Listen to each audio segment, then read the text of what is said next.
Seller do teste de longa duração do Carblog. Está chegando aos seus 18 mil quilômetros e nesse vídeo a gente vai mostrar basicamente o estado do carro, nossas impressões ao longo desses 18 mil quilômetros desse hatch compacto, né? Esse carro é fabricado no Brasil desde 2015, então ele é fabricado em Jacareí, em São Paulo. Então um carro nacional com motor flex, né? Que hoje acaba tendo uma relação custo-benefício muito boa, apesar de os seus resultados de venda estarem muito aquém do que a própria Chery planejava, né? Eles planejavam em torno de 1000 unidades por mês, está vendendo bem menos que isso, 1/10 disso. Obviamente a marca acabou sendo afetada pela crise, que afetou principalmente esse segmento, né? Que é o segmento de hatches compactos. Então ele concorre teoricamente com o Gol, com o Hyundai HB20, com o Chevrolet Onix. Então são carros desse mercado aí, né? Se a gente for considerar, por exemplo, o Gol chegou a vender 20 mil unidades por mês e agora está vendendo 6 mil, 7 mil unidades, né? O carro mais vendido do Brasil, que é o Onix, está vendendo 10 mil, chega a 12 mil unidades, vai, nos melhores meses. Então realmente teve a crise econômica afetou muito esse segmento aí, o segmento de hatches compactos. E o Chery acabou sendo afetado, ele chegou num momento de mercado que realmente estava muito ruim, né? Então acabou que o carro assim não pegou. Apesar de eu considerar assim, ele ainda com uma relação custo-benefício. Eu não sei se ele estivesse vendendo bem, se a Chery estaria vendendo ele a 34 mil reais hoje, zero. E se você olhar hoje, na concessionária ele sai a 34 mil reais. É um carro com preço extremamente competitivo, é um carro com 4,19 metros de comprimento. Vocês têm, ele já vem de série, essa daqui é a versão básica, vem com vidros elétricos nas 4 portas, ele tem o ajuste de facho do farol, já vem com um sistema de som, né? Então, assim, um carro com 2 apoios de cabeça traseiros, travas elétricas, retrovisores elétricos, tem um porta-malas aqui com abertura elétrica, que inclusive no começo deu problema e agora a gente conseguiu resolver, mas ó, um porta-malas muito bom, né, com em torno de 380 litros. Pra vocês terem uma ideia, é um porta-malas muito similar ao do Golf, né?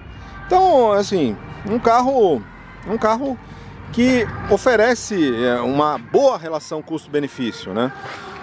Mas infelizmente não pegou, né? O motor 1.5 flex, vamos dar uma olhada aqui no motor.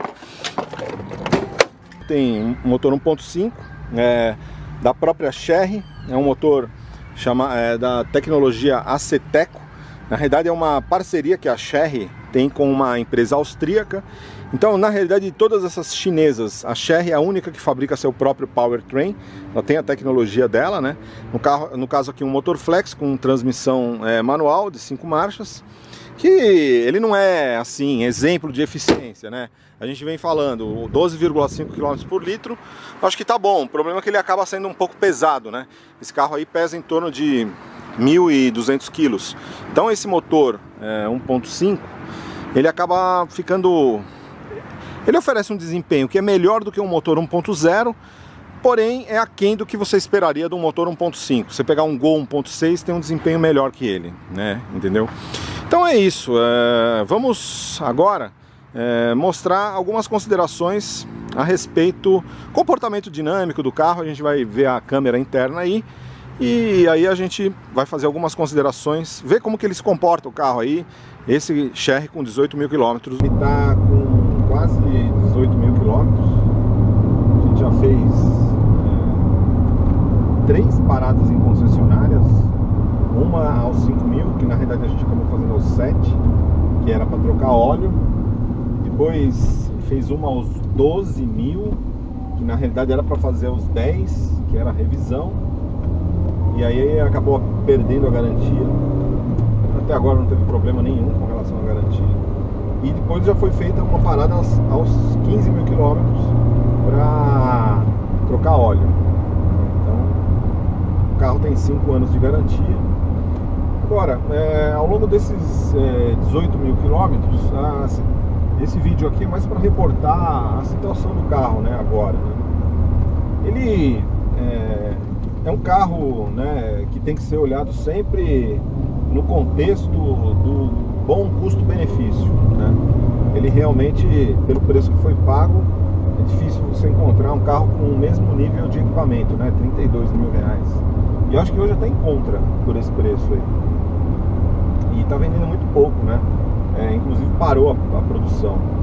Agora, o carro em si, essa versão nacional, até agora, até que ele estava mais ou menos estável do ponto de vista de ruídos. Eu não tinha percebido ruídos internos nem nada, né?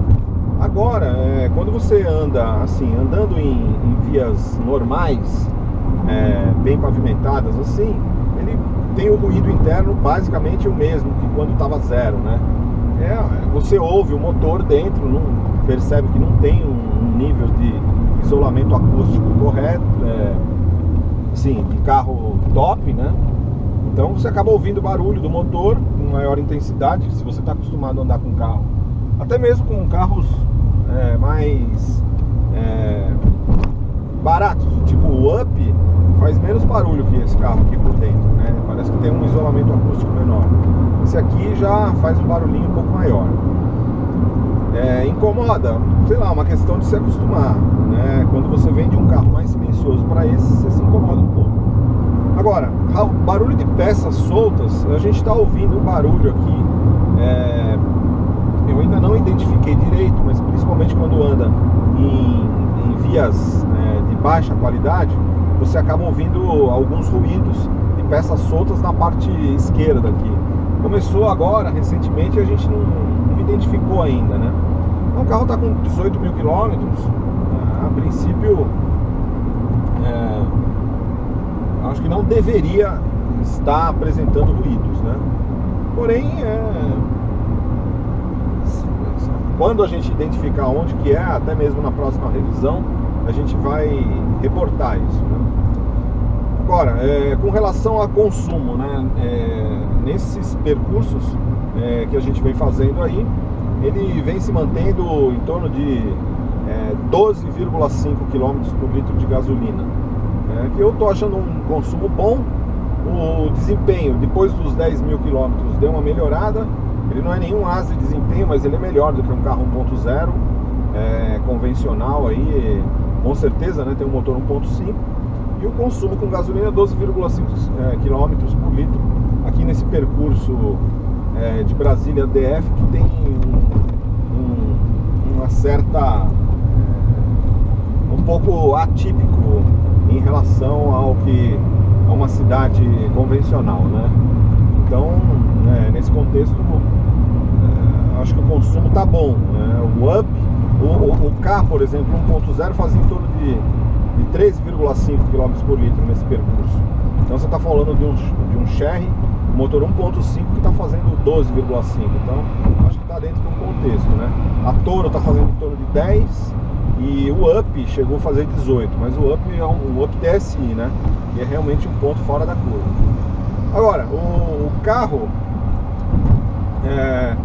que ele não agrada, né, ao longo desse período? Eu acho que, primeiro, o sistema de som, o fato dele não ter conectividade Bluetooth é uma falha enorme, porque é um recurso muito barato que está disponível na maioria dos carros hoje, e você não consegue fazer a conexão do telefone com o sistema de som do carro para poder atender ligação, né? Então você acaba atendendo ligação com o telefone e acaba tomando multa. Então eu acho isso uma falha, né? Uma falha. Uma outra, assim, os bancos, apesar de eles estarem com uma estrutura boa, não terem deformado, mas é interessante que eles são largos, né? Mas se você pegar bancos de marcas mais convencionais, eles são interessantes porque, apesar de menos volumosos, eles parecem ter uma conformação anatômica melhor. Esse aqui parece que acaba incomodando um pouco a conformação do encosto, acaba incomodando um pouco as costas, mas isso eu percebi depois de usar muito tempo a Toro, né, que realmente tem um banco bem interessante. Então pode ser que seja só esse tipo de questão, né? Acho que agora, por exemplo, com a nova legislação de farol, de obrigatoriedade de farol em vias, aqui em Brasília, por exemplo, tem várias vias que você tem que andar com os faróis acesos, porque senão você toma multa. E o que acontece? Ele não tem esse recurso, ele não tem como deixar o farol aceso. Por exemplo, você deixar o farol sempre aceso e a hora que você desliga a chave de contato, ele desligaria o farol. Isso aí ele não faz. Se você deixa o farol aceso, ele acaba, quando você vai desligar o farol, ele te dá um alerta, aí você é obrigado a desligar. E aí muitas pessoas, a hora que ligam o carro, esquecem de acionar o farol e acabam tomando multa. Nós acabamos improvisando aqui, colocamos um bilhete aqui para poder lembrar, né? Toda hora que você entra no carro, você acendeu o farol, né? Então, isso aí eu acho que precisa, todos os carros agora, né? A Toro, por exemplo, não tem esse problema, que você pode deixar o farol aceso full time, que a hora que você desliga a chave, ela apaga o farol, então você não vai correr o risco de ter um problema com a bateria, né? Mas outros carros eu precisaria pesquisar. Agora, outra coisa, eu acho que a posição de dirigir, eu já tinha falado, apesar de ele ter ajuste de posição de dirigir, mesmo a posição de dirigir mais baixa, ela ainda é muito alta. Então, para quem gosta de uma posição de dirigir um pouco mais baixa, um pouco mais esportiva, não vai se acostumar muito com esse carro aqui. Quer dizer, você acaba se acostumando, mas não é tão legal, né? É um negócio, é uma posição que você acaba estranhando, né? O câmbio, eu acho que falta precisão na troca de marchas. O curso da alavanca nem é tão longo, né? Mas o engate das marchas não é muito preciso, né? E então, assim, principalmente para quem está acostumado com um carro com câmbio da Volkswagen, por exemplo, que tem uma qualidade de engate muito elevada, né? Que são os câmbios referenciais. E aí eu acho que esse aqui deixa um pouco a desejar, o Seller, né? Então tem essa questão. Agora, o carro ele atende bem, né, dentro desse contexto, sempre levando em consideração. É um carro que custa 32 mil reais. Hoje a Chery está anunciando ele a 34 mil oficial no site. Obviamente você consegue menos que isso, porque está vendendo muito menos do que eles imaginavam, né? Eles imaginavam vender em torno de 1000 unidades por mês. Eu acho que vende 100, 150 esse mês. Acho que não vai dar nem isso. Até suspenderam a produção por 5 meses lá, e parece que vão produzir para ajustar a produção para um SUV. Eles acabaram pegando um momento de mercado que afetou especificamente esse segmento do Seller, mas tem outros aspectos também. A rede de concessionárias é muito pequena, isso aí acaba comprometendo, né? A gente viu lá no blog, tem pessoas que comentam que ela tem apenas acho que não tem nem, tinha uma concessionária em Pernambuco e fechou. Aqui em Brasília mesmo você acaba ficando refém de uma única concessionária, apesar que ela vem atendendo a gente bem, né? Não tem problema, né? No começo eles eram muito prestativos e pouco eficazes, mas agora estão eficazes também. Os problemas que eventualmente a gente aponta são resolvidos, tudo dentro sem custos adicionais nem nada, né? Então é isso. O carro, assim, para quem precisa de espaço, é uma opção super interessante e não está querendo gastar aí no máximo 35 mil reais com um carro zero, que tem 5 anos de garantia, enfim, e você mora num local que tenha concessionária, acho uma opção válida, né?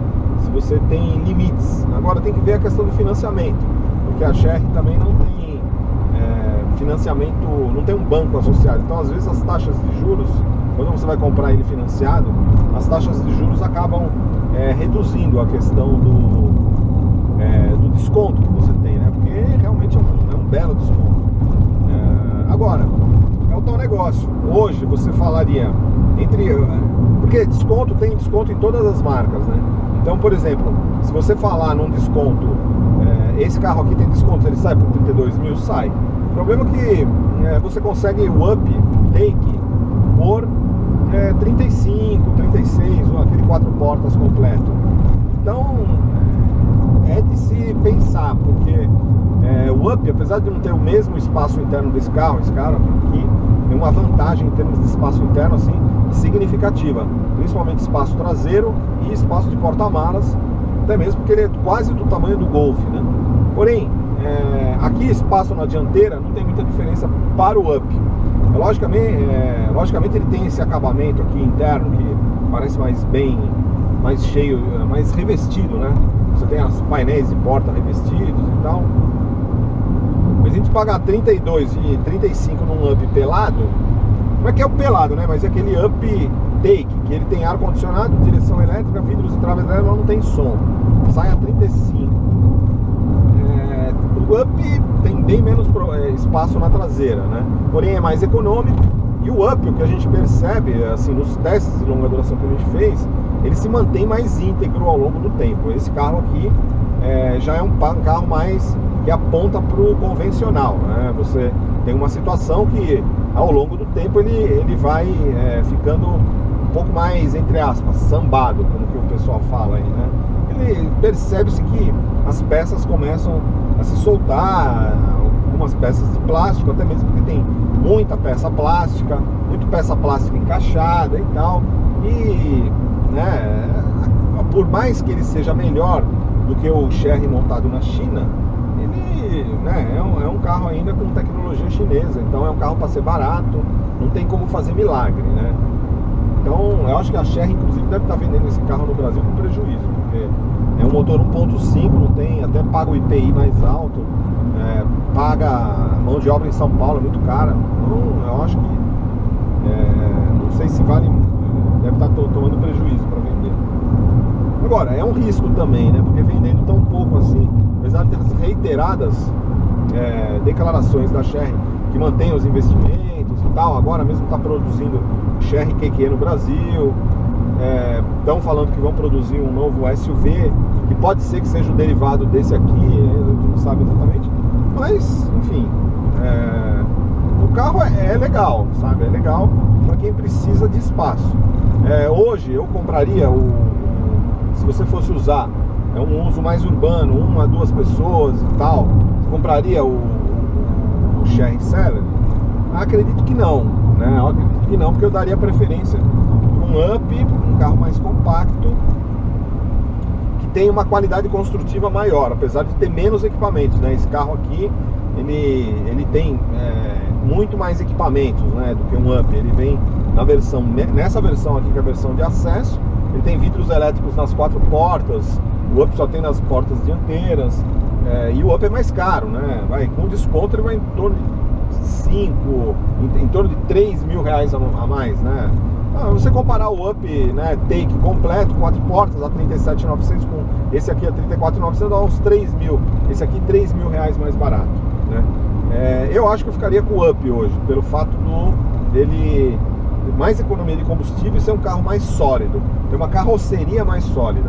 Esse aqui tem vantagens claras em termos de equipamento, porque primeiro, em 34.900 ele já vem com um som, é um som simples, né? Só com 2 alto-falantes e tal, mas é um sistema de som. Falta a conexão Bluetooth, né? Eu acho que falta basicamente isso. E tem ajuste de faixa, de farol, tem espaço. Então a questão é essa. Eu acho que para quem precisa de espaço é uma alternativa válida, né? Agora, a questão de comércio também você tem que levar em consideração, porque é um carro que para vender não é muito fácil, certo? Eu já vi, eu tô vendo, acompanhando a venda de um Chery Seller nacional, sedã, que hoje eu considero até melhor do que esse aqui, o sedã, né? Ele já está mais de 6 meses para vender por R$28 mil, um carro novo, e não vende. Então, se é difícil vender zero, mais difícil ainda vender usado. Então, ele acaba tendo uma desvalorização muito grande. Agora, são coisas estranhas, né, do mercado. O carro realmente, assim, em relação ao custo-benefício dele é muito boa, mas muito boa mesmo, né? Acho que a Chery, não sei se ela tem agora ânimo para continuar investindo nessa crise aí, mas acho que se tivesse uma conectividade Bluetooth, melhorasse um pouco a questão de montagem do carro, eu acho que seria interessante. Eu acho que o que precisaria também seria você ter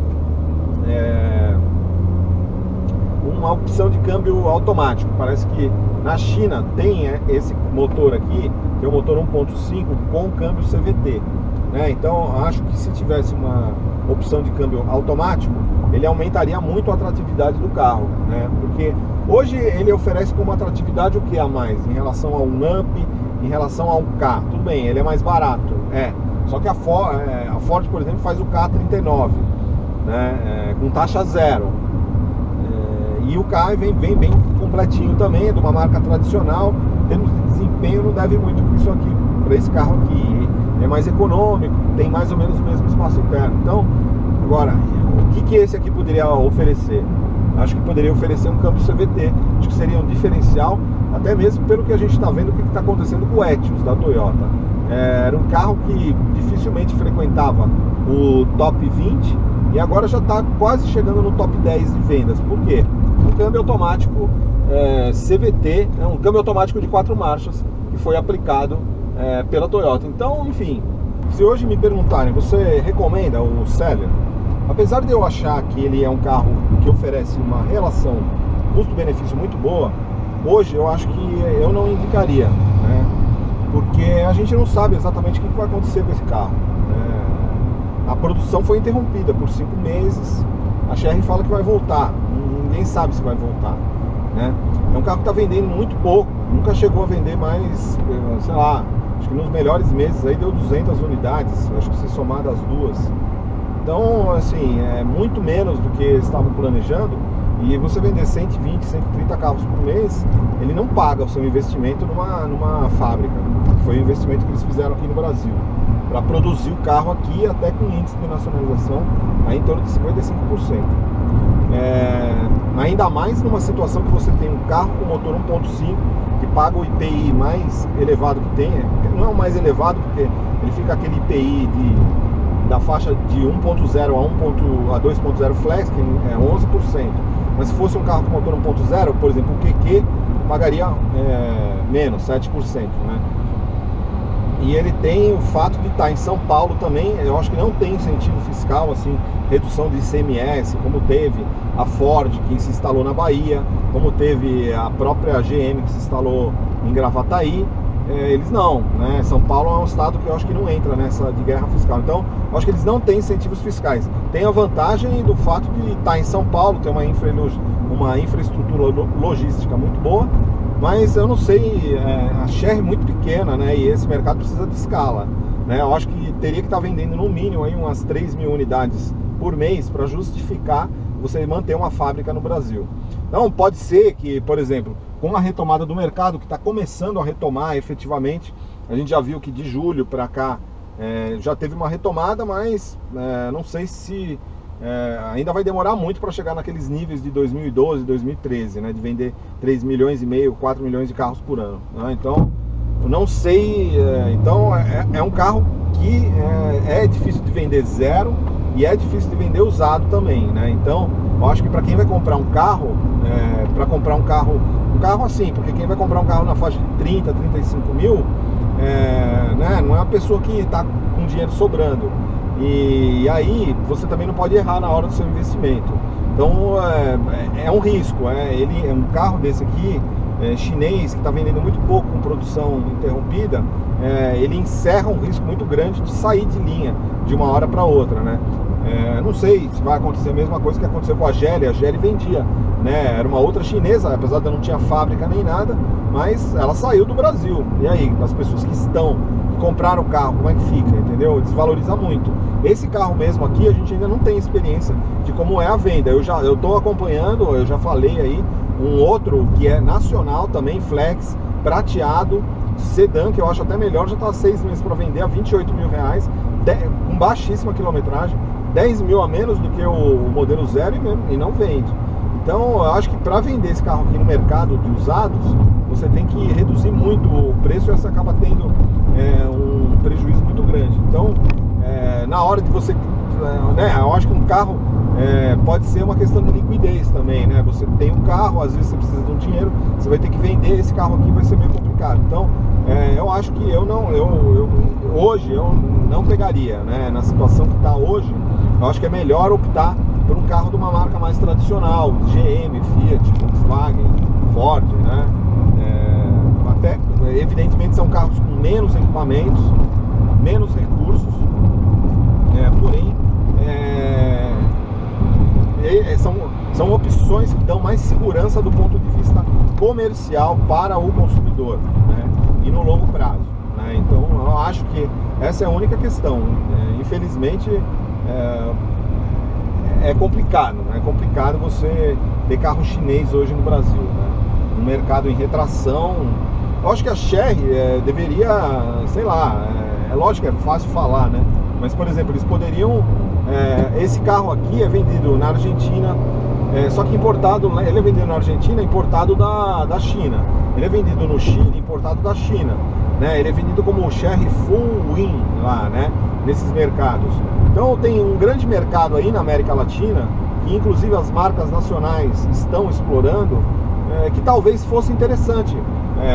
Eu não sei, né? Mas eventualmente, se você tivesse uma escala de produção maior para vender no Brasil, na Argentina, no Chile, em outros mercados, talvez justificasse um investimento que você poderia consolidar a operação no Brasil, né?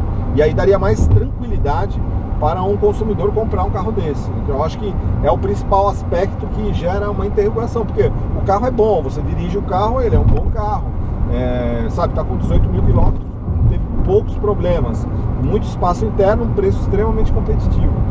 Agora, a questão que fica se não tivesse essa situação de mercado, ele teria esse preço competitivo? Porque um carro desse aqui não dá para ser vendido no mesmo nível de preço de um HB20 1.0, tá? Não dá, o HB20 é mais caro, né? Você dirigir um HB20, você vai ver que é um carro mais bem construído, né? Que não tem tanto barulho, no geral é um carro melhor, o próprio Gol, o K, né? São carros que têm uma questão de construção melhor. Então é isso, assim, em termos comerciais, realmente é a única questão que eu acho complicada, né, em relação ao Chery Seller, né? Vamos ver ao longo do tempo. Eu acho que 2017 vai ser definidor, porque você vai ter o início de produção do Chery QQ no Brasil, que teoricamente começou em março, mas parou. Pode ser que tenha um novo SUV da Chery. Então pode ser que um SUV, de repente eles colocam um SUV que realmente começa a atrair pessoas para as concessionárias, e aí pode acabar gerando compra em outros carros, e aí a marca acaba se consolidando. Mas agora, no momento, não está consolidada, e efetivamente é um risco você comprar. Então, assim, eu acho que hoje não dá para indicar, né? Não dá para indicar, apesar do carro ser bom, né? Do carro ser bom dentro de um contexto de preço, né? Lógico que se ele custasse 42 mil reais, eu não ia considerar ele bom, mas quando ele custa 32, eu considero ele bom nesse contexto de preço, entendeu?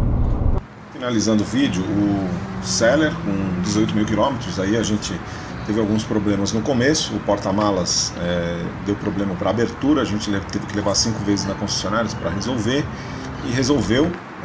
Depois a gente teve alguns barulhos internos, falamos isso na revisão de 5 mil quilômetros e resolveram todos, e agora estão com alguns ruídos também que quando chegar a revisão de 20 mil quilômetros a gente vai levar, vamos ver se resolve, né? Então o carro é sempre bom levar em consideração a questão de custo-benefício. A gente teve algumas colisões aí, que vocês estão vendo, e por enquanto optamos por não consertar. O preço ficou em torno de R$850 para consertar todos esses aspectos aí. Então é um carro que não nega a sua origem chinesa pelo seu comportamento bastante genérico. Uma suspensão macia, o consumo aí, a gente falou 12,5, a última medição deu 11,9, e agora a gente colocou álcool, vamos ver de novo como que ele se comporta com álcool. Mas é isso, como a gente falou, o carro é legal pelo preço, mas a questão de mercado acaba impedindo que a gente possa indicar ele como uma opção aí viável. É isso aí.